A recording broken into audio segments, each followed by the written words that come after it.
Hi guys, welcome back to my channel, and today I want to talk about life after college as an artist. What do we have to go through and how do we stay so passionate? Number one, how to stay financially stable while you're pursuing your craft. Number two, how to keep your mind where your heart is. This is one of the hardest things that I had to go through because we constantly get knocked down by little things in life. And to stay passionate is one of the hardest things that I've gone through in the last year or so. So I wanted to share some of my struggles with you. Staying financially stable was possibly like a very hard transition from college.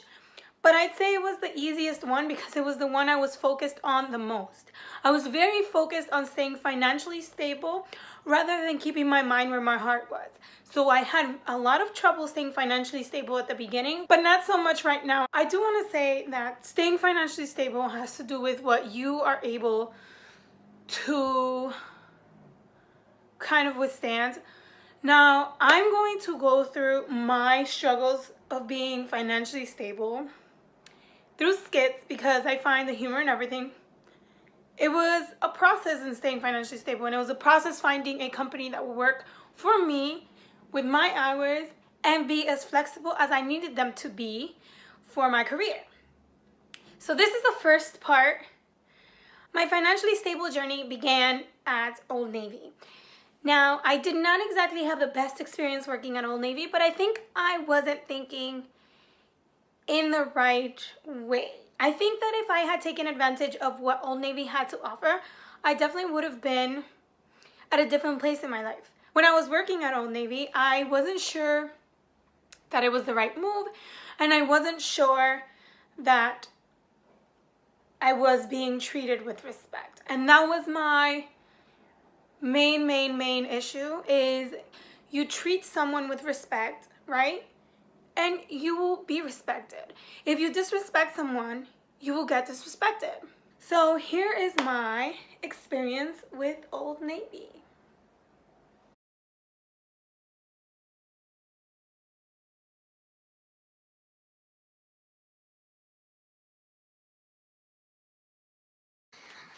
Barbara, you working today?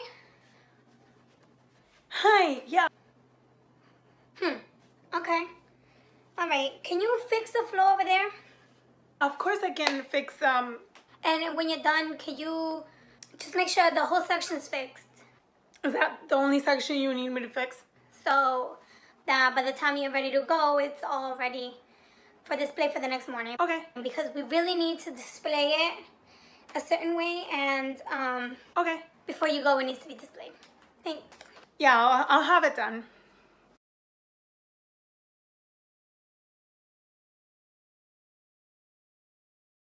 Hi, Barbara. Hi. Just wondering if you could come in today and do the shift from 3 to closing. Unfortunately, I can't come in today. I'm busy. Yeah, we're short one person. Oh, I'm sorry. And then we just wanted to...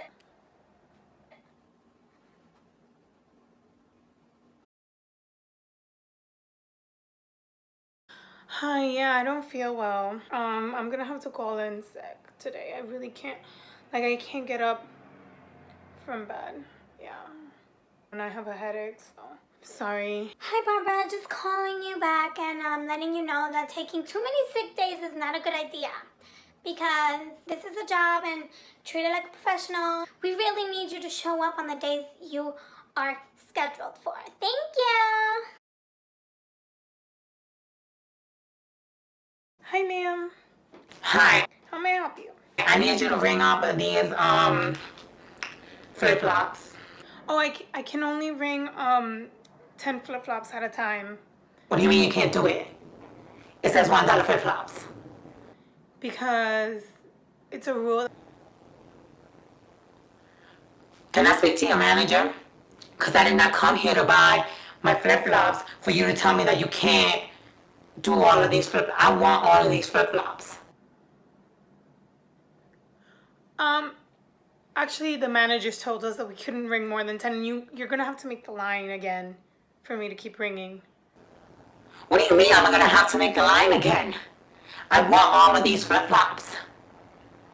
Let me speak to your manager. Yeah, I'll call my manager. Barbara, what's the problem? I'm sorry, ma'am. You cannot ring all those flip-flops. You're gonna have to make the line again. The line's over there. Okay, thank you. So that pretty much sums up my experience with Old Navy. And not to say that the people that worked there were interesting people. I just felt there was a lack of respect and a lack of understanding between the management and the employees. I did have a mini panic attack after I left Old Navy. I really hated working at Old Navy. It wasn't for me at the time, and maybe now it could have been for me. Maybe now that I wasn't putting my financial stability before my career, maybe now it would have been a right choice to do. But at the time, I just wasn't feeling Old Navy, and it wasn't for me, and I really was valuing me as a person rather than me working for someone and getting the money. So at the time, I was very, very anxious to get out of Old Navy, and I didn't like that I didn't have anything lined up. I did graduate, I did have my bachelor's degree, but I didn't like that I didn't have anything lined up. So I wasn't gonna quit Old Navy until I had something else lined up that could take me in a matter of a minute. The reason why I'm saying this is because you never know when you need money for headshots. You never know when you need money for a promotion. You just never know. You might need a Metro card that can get you somewhere and you just don't have the money. So make sure you always have something lined up before you quit one of your jobs. Now the next job I got through Indeed. I'm really thankful for this job. I'm still at this job today. And it's one of those jobs that like nobody really, like you don't really get it. Like it's not one of those jobs that like people are like, yeah, I work in this and I do this. I'm very thankful for getting this job and I'm very thankful for being at this job. This job allows me to work in my craft and be able to be flexible. Like if I need to take a day off to go shoot something, I can do it. I can go be in the set for something and still doing my work for this other company. So it's about flexibility and it's about the money. Like, are you able to hustle and are you able to manage multiple things at once? And if that's you, that's great. And if that's not, then maybe something like Old Navy would be great for you because it's definitely part-time. They definitely take your taxes out. And even though they may not respect you to the level that a private corporation may, they do take care of you. And I mean, the 50% off discount is not bad, guys. I got so much clothes working at Old Navy. But yeah, so if you're an artist that can take that kind of load, that's fine. Go ahead, do your grind. But if you're not, look for something a little bit more private contracty or judge your resume up a little bit. Figure out what you've done throughout your life that can be applied to a different kind of job. You never know. Now, while still being at this job, I also wanted to branch out and maybe do full-time because I wasn't in the right mind. And I wasn't thinking about my craft and I wasn't thinking about what made me happy. I was thinking about the money, and this is when it could be crucial for you to keep your mind where your heart is. I was thinking about the money way too early in the process that I wasn't thinking enough about what I wanted to do with my life. And that was very harmful for me, and it was very harmful for my career at this point. I wasn't thinking, should I go on auditions? I wasn't thinking, should I go and create my own platform? I wasn't thinking about being my own brand. I was thinking, I need to get this money. And that can be dangerous for artists of any kind. If you're thinking about the money, save yourself. Take a moment and realize what your career is about. Is your career about the money or is your career about the passion? Those are two things that you need to sit down and evaluate because I was stuck at one point. I was stuck and I was really just all about the money and I wasn't about my passion. I was about something else. Now, when I started thinking about being financially stable, I was looking for something full-time, which did not allow me to proceed in my craft, which did not allow me to be creative. I was just going to be too tired doing someone else's work. Now, I did apply to a bunch of full-time jobs. I was on Indeed 100% every day looking for full-time jobs because I was about that money and I wanted to get that money, but I didn't realize that it would hurt me so much. So here's a little skit to make you laugh about how I was money hungry and it wasn't the right decision. Hi, are you Barbara Cologne? Hi, yes, I am here to apply for this position. Nice to meet you, nice to meet you. Let me take a look at your resume. Yes. And it says here that you worked for... Yes, actually, I do have experience. I have over a year's experience doing that. Ah, yes, so you do have experience. Okay. Okay. Now I'm gonna need you to do this test for me because algorithms and statistics is very important in this job. And if you can't do it, I'm sorry we cannot hire you. Uh-huh. Oh, you need me to... Oh, okay. Yeah, I'll do it in a minute. Here you go. Thank you. I will grade now. Give me a minute. Okay. Seems you have passed. Now I'm looking here at your asking salary and I see this number is quite big and our finance department would like to see a lower number before we start on you, yes? Unfortunately, I am not flexible on that salary because I'm making more than that at the moment. I mean, I will see what I can do, but this number needs to be negotiable, yes? Yeah, I completely understand. So that little skit was a bit of what I went through when hustling for that money. I was asking for a certain amount of money and I wasn't budging, and maybe I could have gotten the job if I lowered my salary, but thank God I didn't get the job. But I did go through a period of time where I was realizing that I really didn't want the money, and no matter how much money I had, it did not satisfy my craving for creating art. And I really wanted to be creating something, and I wanted to be out there making content, making people laugh, because at the end of the day, when it comes down to it, I am an entertainer. And whether or not I wanted to admit that at the time, to the heart, to the soul, I am an entertainer. And it's what I've loved to do since I was a small child. Since I was about 3 years old, I was entertaining my parents at the cost of nothing. Because the feeling that I get when I do entertain people is a way better feeling than I get when I get $3,000 deposited into my bank account. Some things you cannot put a price tag on. You just can't put a price tag on the feeling you get when you're entertaining people, when you're making people laugh, when you're making people feel something. There's just no price tag for it. And I came to the realization of this after I did not get that job. Now I'm still with the job I said I was, part-time, working with this company as a private contractor, but I do manage my money well, and I figured out a way to make art, be creative, at the same time as making some money on the side. Now, with that being said, and the transition between staying financially stable and keeping my mind where my heart is came with that realization. Now, I did want to commit myself 100% to my craft and to the things that I love to do, which is entertaining. But there was a little bit of a roadblock for me because with the entertainment industry, you have to understand that there's a lot of things that go with it. Some of this I learned in school, and some of this I had to learn firsthand.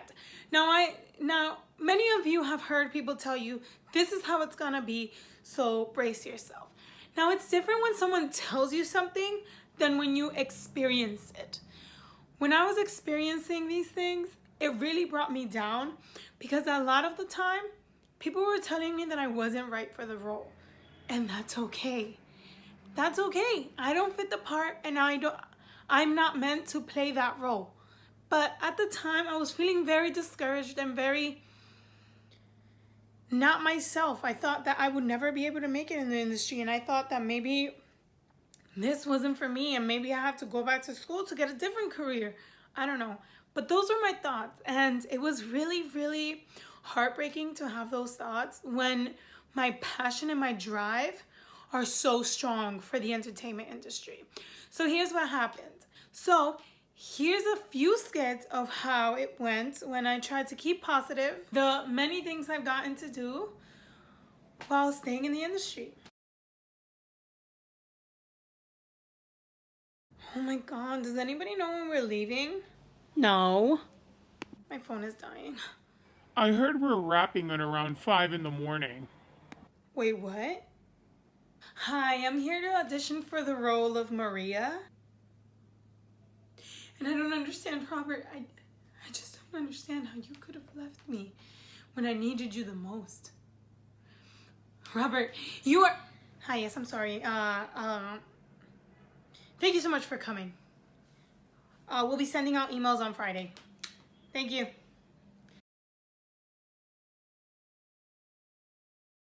Hi. Yes. I'm here to audition for the role of Aubrey. Daddy taught me those things. He taught me everything. And so I went out to play with Bob, and I thought everything would be okay. I really thought everything would be okay. Do you mind taking that back? Just take it back and just enunciate your words. Daddy taught me everything, and when I went out to play with Bob, I thought everything would be okay. Hi, yes, that was perfect. I've never seen so much passion. That was amazing. But we will keep in touch. So keep an eye out on your emails, okay? Thank you. Hi, yeah, I'm one of the extras. Hi, you're one of the extras? What's your number? My number is 84. Oh, yes, you're Barbara. I see here. We're actually gonna feature you. Do you mind if we do anything to your hair? Oh, okay. Yeah, sure, you can do whatever you want with my hair. Great. Go ahead and set up in hair and makeup. We'll see you in a little bit. Make sure you have your wardrobe on you because we might have to change a few things. Thank you. So those are a few things I've had to deal with while keeping my mind where my heart is. And it's completely understandable that I wasn't fit for the role, and it's completely understandable that things happen. Sometimes it's not you. You're just not what they're looking for, and that's okay. You are you, and you are unique. Understanding that I am who I am and loving who I am and my craft made me that much stronger to go out there, grind it out, and be happy that I'm in such an industry that makes people feel alive.